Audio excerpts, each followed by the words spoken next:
ছবিটি ৪০০ বছর পুরনো শেখের টেক কালী মন্দির, সুন্দরবনের মধ্যযুগীয় স্থাপনার একটা নিদর্শন। আপনারা যে মন্দিরটি দেখতে পাচ্ছেন এটি সুন্দরবনের ৪০০ বছরের পুরানো, যেটি খুলনা শহর থেকে ৮৫ কিলোমিটার দূরে শিবসা নদীর পূর্ব পাড়ে রয়েছে শেখের খাল। এবং এখানে কিন্তু এই যে স্থাপনাটা প্রত্নতত্ত্ব অধিদপ্তর থেকে নষ্ট হয়ে গেছিল, তার রিপেয়ারিং করার জন্য বা পুনর্নির্মাণ করার জন্য এখানে মাটি কেটে ফলক তৈরি করা হচ্ছে, বিভিন্ন ফুল পাতা ফলক এগুলো তৈরি করা হচ্ছে। এখানে যারা কাজ করছেন পরিচয় করিয়ে দেই। বাম সাইড থেকে শ্রী সঞ্জয় দেবনাথ, মাঝখানে আছেন নির্মল দাস এবং সর্বশেষ ডান পাশে বিপ্লব চন্দ্র। তাদের সবার বাড়ি নওগাঁর শেষ প্রান্তে এবং জয়পুরহাটে ঐতিহাসিক বৌদ্ধবিহারে। তো এই মানুষগুলো দীর্ঘদিন তারা কিন্তু এই পেশার সাথে জড়িত এবং তাদের দীর্ঘ ইতিহাস রয়েছে এক একজনের। দেখুন কিভাবে পোড়ামাটির ফলকগুলোকে কেটে তারা এখানে কিন্তু ফুল পাতা পাখি বানাবে, এখানে কিন্তু দাগ দিয়ে নিচ্ছে।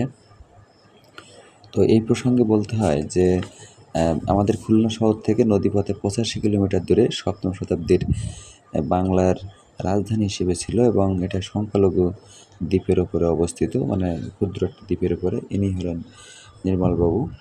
তো বিষয় হচ্ছে যে এটি বিশেষভাবে মুসলিম ও ব্রাহ্মণ সম্প্রদায়দের সাংস্কৃতিক কেন্দ্র হিসেবে পরিচালিত হতো। এখান থেকে ব্যবসায়িক গতি প্রকৃতি এখানে ভালো ছিল। সুন্দরবনের ভিতরের ঘটনা বলছি। বর্তমান 2021 সালে পর্যটকের আগ্রহের যে বিবেচনায় রেখে এই শেখের কালীবাড়ি ইকো ট্যুরিজম কেন্দ্র চালু করা হয়। RCC ঢালাই রাস্তা এবং 13ই নভেম্বর কিন্তু এটার প্রত্নতত্ত্ব অধিদপ্তর তারা কিন্তু নিজের দায়িত্বে নিয়ে তারা কাজ শুরু করে দেয়। মুঘল সম্রাট আকবরের সময় এটি একটা গুরুত্বপূর্ণ ভূমিকা বা দুর্গ হিসেবে ছিল। তখন ছিল এটি রাজবাড়ি। একটু আগে আপনারা প্রথমে যে ছবিটি দেখছিলেন। আর এনারা যে তৈরি করছেন বিভিন্ন ফুল পাতা পাখি, বিভিন্ন মন্দিরের যে মডেল, যদি বাংলাদেশে বা দেশের বাহিরে আপনারা কেউ করতে চান তাহলে ফোন নাম্বার আমি বলে দিচ্ছি, লিখে নিতে পারেন। 01-793-442120। এই নাম্বারে আপনারা কল করতে পারেন। আবার ইংলিশতে বলে দিই, 01793-442120। আপনার দেশ এবং দেশের বাইরে যদি কেউ দেখেন তাহলে আপনারা ওনাদের সহযোগিতা নিয়ে আপনার বাসা বাড়ি বিল্ডিং বা যে কোনো ধর্মীয় স্থাপনায় আপনারা কাজ করতে পারেন। তো এই যে শেখের টেক বা শেখের কালীবাড়ি নামের যে স্থানটি রয়েছে, সেই স্থানের বিভিন্ন আপনার পোড়ামাটির ফলক, সে মাটি কেটে কেটে কিন্তু এনারা তৈরি করছেন। এবং যে ইঁটটা ব্যবহার করা হয়েছিল সেখানে দক্ষিণ এবং পশ্চিমে তার প্রবেশদ্বার ছিল এই মন্দিরের, এবং 20.15.4 সেন্টিমিটার পুরুত্ব দিয়ে ওখানে তৈরি করা। আরও একটা পুরুত্ব রয়েছে 20.15.4 বা 4/5 সেন্টিমিটার। তো 1914 সালে প্রকাশিত সতীশ মিত্রের একটা লেখা বই আছে, এটাই কিন্তু আপনার সেই মন্দিরে যাওয়ার জন্য সেই টালিগুলো প্রস্তুত। তো 1914 সালে প্রকাশিত সতীশ মিত্রের লেখা যশোর খুলনা ইতিহাস শেখের টেক সম্পর্কে তুলে ধরা হয়েছে। এটা মহারাজ প্রতাপাদিত্য তার শিবস দুর্গ নামে পরিচিত। মহারাজ প্রতাপাদিত্যের নাম আপনারা শুনেছেন। এই দুর্গের তারই দুর্গ এবং সেখানে প্রতাপাদিত্যর খুব প্রতাপশালী একজন রাজা ছিলেন। এটি মগ এবং পর্তুগিজদের যে অত্যাচারের কারণে 10 বর্গ মাইল 1600 শতকে এটি দুর্গ হিসেবে তৈরি করা হয়। 1600 শতকে দুর্গ হিসেবে তৈরি করা হয়। তো আপনারা এই যে শেখের টেক কালীবাড়ির আপনার পুনর্নির্মাণের জন্য এগুলো তৈরি করা হয়েছে, তারা কিন্তু আমাকে দেখাচ্ছেন। দেখুন যে আপনার যে টাইলস, এগুলো টালি বলা হয়, কিন্তু ইটের থেকে এগুলো কিন্তু শক্ত, কিন্তু ইট কিন্তু টেম্পার বেশি ভেঙে যায়, কিন্তু এটা কিন্তু ভাঙে না। এই টালিগুলো তাদের মুখে শুনলাম যে কুমোরদের কাছ থেকে অর্ডার দিয়ে পুড়িয়ে তৈরি করা হয়েছে, কিন্তু পোড়ানোটা এমনভাবে হয়েছে যে এটা কেটে যা মন খুশি বানানো যাবে, কিন্তু ভাঙবে না। দেখুন, এটা কিন্তু এখন কর্মযজ্ঞটা চলছে খুলনা জেলার দাকব থানার নলিয়ান নামক একটা স্থানে, যেটা সুতারখালী 5 নং ইউনিয়নের ভিতরে পড়ে। তো এই নলিয়ান নামক স্থানে এটা নদীপথে অনেক ভালো যোগাযোগের স্থান, যার কারণে নদীপথে এই টালিগুলো দিয়ে তাদেরকে এখানে কাজ করানো হচ্ছে এবং তাদের 90 দিনের ভিতরে ডেলিভারি দিতে হবে একটা মন্দিরের সম্পূর্ণ ফুল পাতা নকশা টালির কাজ। এগুলো কাটা টালি, এগুলো দিয়েও কাজ করা হয়েছে। আর এগুলো কিন্তু কেটে কেটে তৈরি করা হবে। ওই যে ওনারা কিন্তু খুব সুন্দরভাবে নিপুণ হাতে কাজ করছেন এবং এই টালিগুলোই পরবর্তীকালে শেখেরটেক কালী মন্দিরে সেখানে কিন্তু লাগানো হবে।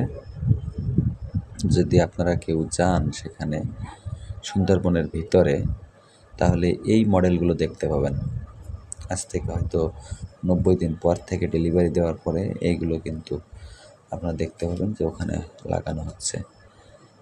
মন্দিরের সরকারের প্রত্নতত্ত্ব অধিদপ্তর থেকে যে মডেল দেওয়া হয়েছে সেই মডেলের টালি কেটে কেটে রেডি করা হচ্ছে মন্দিরের জন্য। এবং মন্দিরটি সংস্কার করলে আপনার প্রচুর পর্যটক হবে এখানে। বাংলাদেশের পর্যটক খাতে ব্যাপক উন্নয়ন সাধিত হবে। এই টাইলসগুলো দেখেন, এগুলো কাটা হয়েছে। মোট 6 থেকে 7টি মডেল আপাতত রেডি হয়েছে। কত নিখুঁতভাবে কাজ করছেন এবং প্রতিটা মানুষের কাজের বয়স 32 বছর। তারা শুধুমাত্র সারা বাংলাদেশে যত স্থাপনা, ধর্মীয় স্থাপনা, সেখানে টালির যে কাজগুলো মাটির টালি কেটে তৈরি করতে হয় সেগুলো ম্যাক্সিমাম এনারাই করেন সারা বাংলাদেশের। তো আমি একটা জিনিস মনে করছিলাম, যখন তাজমহল বানানো হয়েছিল তখনও এরকম কিছু সুনিপুণ শিল্পী ডাকা হয়েছিল যারা পাথর কেটে তাজমহল তৈরি করেছিলেন। দেখুন কত নিখুঁত। এই কর্মযজ্ঞটি চলছে নলিয়ান বাজার। তিনি বলছেন যে আমরা যে কাজগুলো করি অনেক নিখুঁতভাবে করতে হয় এবং এটা সরকারের দায়িত্ব আমরা পালন করছি, সেজন্য আমরা খুশি। এবং জয়পুরহাট বৌদ্ধবিহার তাদের বাড়ি, নওগাঁর শেষ প্রান্তে এবং জয়পুরহাটের শুরুতে। দেখুন, আমি এটা দেখানোর চেষ্টা করেছি যে একটা ফলা কিভাবে একটা ইতিহাস সৃষ্টি করে। এই ফলাটি একদম একটা 400 বছর পুরনো ইতিহাসের গায়ের যে ফলকটা দেওয়া হবে, সে ফলকের তৈরির কারিগর এই ফলাটি। এটাই কিন্তু পরবর্তীকালে দেখুন ওনারা কত ধৈর্যশীল। এটা কিন্তু বসানো হচ্ছে এবং এই আস্তে আস্তে আস্তে আস্তে কিন্তু কেটে কেটে কেটে কেটে তৈরি করা হবে এগুলো। তো আমাদের যে ট্যুরিজম স্পটগুলো আছে সেই সম্পর্কে ওনারা বলছেন যে আমরা কাজগুলো খুব নিপুণ হাতে করতে হয় এবং এই কাজে 90 দিনের ভিতরে ডেলিভারি, যেহেতু আমারও একটু অনেক চাপে আছি, দিন রাত কঠোর পরিশ্রম করি, তাই তারা বলছেন। এবং খুব কর্মঠ লোক। উত্তরবঙ্গের মানুষ সাধারণত একটু দক্ষিণের চেয়ে একটু কর্মঠ বেশি। এই যে মাপটা দেওয়া আছে দেখুন, এই মাপ ঠিক এভাবেই থাকবে, এভাবেই কিন্তু এটা কাটা হবে। এবং একটা মাটির টালি কেটে তৈরি করতে অনেক সময়ের ব্যাপার, অনেক শ্রমের ব্যাপার। এটা দীর্ঘদিন যেহেতু তারা করেন, সেজন্য এটা দেখলে হয়তো তাদের কাছে সহজ মনে হলেও আমাদের কাছে অনেক কঠিন, নিপুণের একটা ব্যাপার। অনেক ধৈর্যশীল মানুষগুলো। তো আমি যে কথা বলছিলাম, যেহেতু আমরা সবাই ইতিহাস ঐতিহ্যের ধারক বাহক নিয়ে কাজ করছি যারা, যদি বাংলাদেশ অথবা দেশের বাহিরে যদি কোনো মানুষ তাদের দিয়ে কাজ করাতে চান তাহলে ফোন নাম্বার তো একবার বলেছি, আরও একবার বলে দিই, 01793442120। এনারা বৌদ্ধপুর এর মানুষ, জয়পুরহাট। তাদের দীর্ঘ দিনের কাজের অভিজ্ঞতা তাদের রয়েছে। তো অনেক অনেক ধন্যবাদ নলিয়ান থেকে আপনাদের সবাইকে।